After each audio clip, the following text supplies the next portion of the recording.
ദൈവമഹത്വത്തിലേക്ക് നിങ്ങൾക്കേവർക്കും സ്വാഗതം.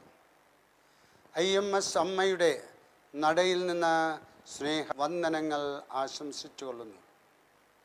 മനുഷ്യനെ മനസ്സിലാക്കുവാൻ വേണ്ടി ജീവിതം തന്നെ മാറ്റിവെച്ച ഭാരതീയ ഋഷിവര്യന്മാർ കണ്ടെത്തിയത് മനുഷ്യൻ ഒരു ആധ്യാത്മിക ജീവിയാകുന്നു എന്നുള്ള മഹാരഹസ്യമാണ്. ഭക്ഷണം, പ്രജനനം, വിശ്രമം ഇവയിൽ കവിഞ്ഞ ആഗ്രഹങ്ങളൊന്നും മൃഗങ്ങൾക്കില്ല. എന്നാൽ മനുഷ്യന് ഭൗതികമായതൊന്നും തൃപ്തി നൽകുന്നില്ല. എന്തായിരിക്കും ഇതിൻ്റെ രഹസ്യം? മറ്റ് ജീവികൾക്കുള്ള അന്നമയ, പ്രാണമയ, മനോമയ കോശങ്ങൾക്ക് പുറമെ ജ്ഞാനമയ കോശമെന്നും ആനന്ദമയ കോശമെന്നും ഉള്ള രണ്ട് സവിശേഷ കോശങ്ങൾ കൂടി മനുഷ്യനുണ്ടെന്ന് തൈത്തിരി ഉപനിഷത്ത് പറയുന്നു.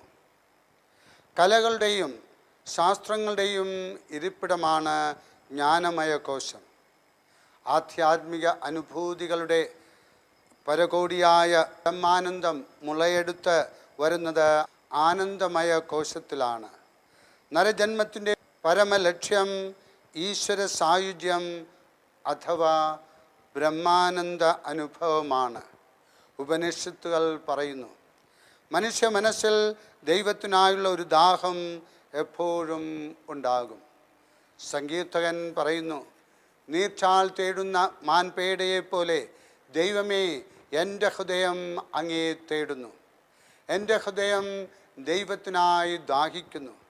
ജീവിക്കുന്ന ദൈവത്തിനു വേണ്ടി തന്നെ. എപ്പോഴാണ് എനിക്ക് ദൈവസന്നിധിയിലെത്തി അവിടുത്തെ കാണാൻ കഴിയുക? സങ്കീർത്തനം 42:1-2. മനുഷ്യൻ്റെ ആന്തരിക ദാഹം പൂർത്തീകരിക്കപ്പെടുമ്പോൾ അവനിലെ ആധ്യാത്മിക വിരസത വിട്ടകലും. അപ്പോഴുണ്ടാകുന്ന ആത്മീയ ഉണർവ് അവനെ സന്തോഷത്തിലേക്ക് നയിക്കും. നിസ്വാർത്ഥ സേവനത്തിലൂടെ സഹചർക്ക് ആശ്വാസമേകുന്ന വ്യക്തികൾക്ക് സ്വന്തം ജീവിതത്തിൽ ആനന്ദവും സന്തോഷവും ഉണ്ടായിരിക്കും. റോക്ക് ഫെല്ലർ ഫൗണ്ടേഷൻ്റെ സ്ഥാപകനായ ജോ റോക്ക് ഫെല്ലറുടെ ജീവിതം ഇത് വ്യക്തമാക്കുന്നു. കോടീശ്വരനായിരുന്നു റോക്ക് ഫെല്ലർ. 53 വയസ്സുവരെ സ്വന്തം സുഖവും സന്തോഷവും അന്വേഷിച്ചുകൊണ്ടുള്ള ഒരു ജീവിതമായിരുന്നു അദ്ദേഹത്തിൻ്റെത്. ഭൗതിക നേട്ടം മാത്രം ലക്ഷ്യം വെച്ചുകൊണ്ടുള്ള ഒരു ജീവിതം. ആ ജീവിതത്തിൽ സഹചരെ സഹായിക്കുവാനായിട്ട് തയ്യാറായില്ല. അദ്ദേഹത്തിൻ്റെ സ്വന്തം സഹോദരനെ പോലും സഹായിക്കാത്ത അവസ്ഥയിലായിരുന്നു അദ്ദേഹം. അതിൻ്റെ ഫലമായി എല്ലാവരും അദ്ദേഹത്തെ വെറുത്തു. ഇളയ സഹോദരൻ പോലും അദ്ദേഹത്തെ വെറുത്തു. അദ്ദേഹം 53-ാമത്തെ വയസ്സിൽ ഒരു രോഗിയായി തീർന്നു. ഭക്ഷണം കഴിക്കാനോ ഉറങ്ങുവാനോ കഴിയാതെ അദ്ദേഹം തീർത്തും അവശനായി. ആശ്വസിപ്പിക്കുവാനായി ആരും വന്നില്ല. പരിചരിക്കുവാനായിട്ട് ആരെയും കിട്ടിയില്ല. ചികിത്സിച്ചിരുന്ന ഡോക്ടർ അവസാനം ഒരു പുതിയ ചികിത്സാക്രമം വിധിച്ചു. അതെന്തായിരുന്നു? പണത്തെപ്പറ്റി വിചാരിച്ച് മനസ്സ് പുണ്ണാക്കേണ്ട, മറ്റുള്ളവരോട് കൂടുതൽ അനുഭാവത്തോടുകൂടെ പെരുമാറുക. ഈ ഉപദേശം അദ്ദേഹത്തിൻ്റെ മനസ്സിനെ വളരെയധികം സ്വാധീനിച്ചു. അദ്ദേഹം തീരുമാനിച്ചു തൻ്റെ ജീവിതത്തിൽ മറ്റുള്ളവരെ സഹായിക്കും എന്ന്.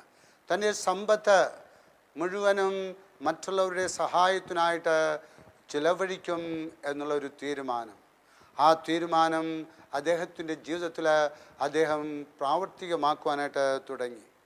മനുഷ്യരുടെ ആരോഗ്യത്തിനും സുഖത്തിനും വേണ്ടിയിട്ട് അദ്ദേഹം തൻ്റെ സമ്പത്ത് ചിലവഴിക്കുവാനായിട്ട് തുടങ്ങി.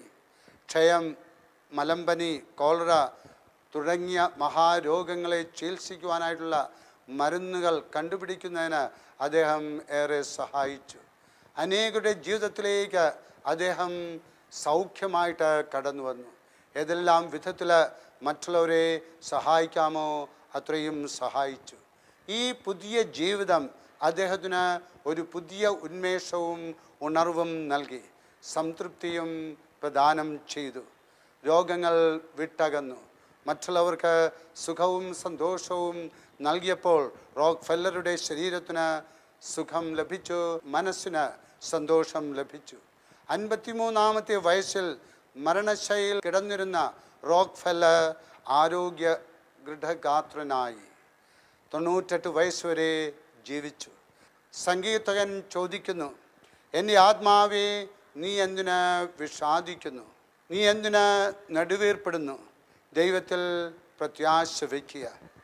സങ്കീർത്തനം 42:11. നെടുവീർപ്പും വിഷാദവും ഒക്കെ ദൈവത്തിൽ പ്രത്യാശ വയ്ക്കുമ്പോൾ മാറിപ്പോകുന്നു. അത് സന്തോഷത്തിലേക്ക് ആനയിക്കുന്നു. 2 ചിറകുകളും നന്നായിട്ട് ചലിക്കുമ്പോഴാണ് ഒരു പക്ഷിക്ക് പറന്നുയരുവാനായിട്ട് സാധിക്കുന്നത്.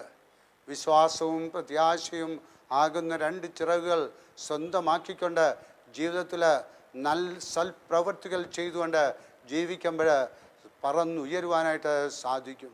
ദൈവത്തിൻ്റെ നന്മകൾ അനുഭവിച്ചുകൊണ്ട് പൂർണ്ണ ആരോഗ്യത്തിലേക്കും പൂർണ്ണ സന്തോഷത്തിലേക്കും കടന്നു വരാൻ സാധിക്കും. അതോടൊപ്പം ഈ ലോകം സന്തോഷത്തിൻ്റെ ലോകമാക്കി മാറ്റുവാനായിട്ട് സാധിക്കും. അതിനുള്ള കൃപാവരം IMS അമ്മ നിങ്ങൾക്ക് ഓരോരുത്തർക്കും നൽകട്ടെ. അമ്മയുടെ സഹായം എപ്പോഴും നിങ്ങളുടെ ജീവിതത്തിൽ ഉണ്ടായിരിക്കട്ടെ. IMS അമ്മ കർത്താവിൻ്റെ സന്നിധിയിൽ നിങ്ങൾക്ക് വേണ്ടിയിട്ട് മാധ്യസ്ഥം വഹിക്കും. നിങ്ങളെ പ്രത്യാശയിലേക്കും വിശ്വാസത്തിലേക്കും ഉപവിയുടെ മാർഗങ്ങളിലേക്കും നയിക്കും. നിങ്ങൾ ഓരോരുത്തരും അനുഗ്രഹിക്കപ്പെടട്ടെ. ആമേൻ.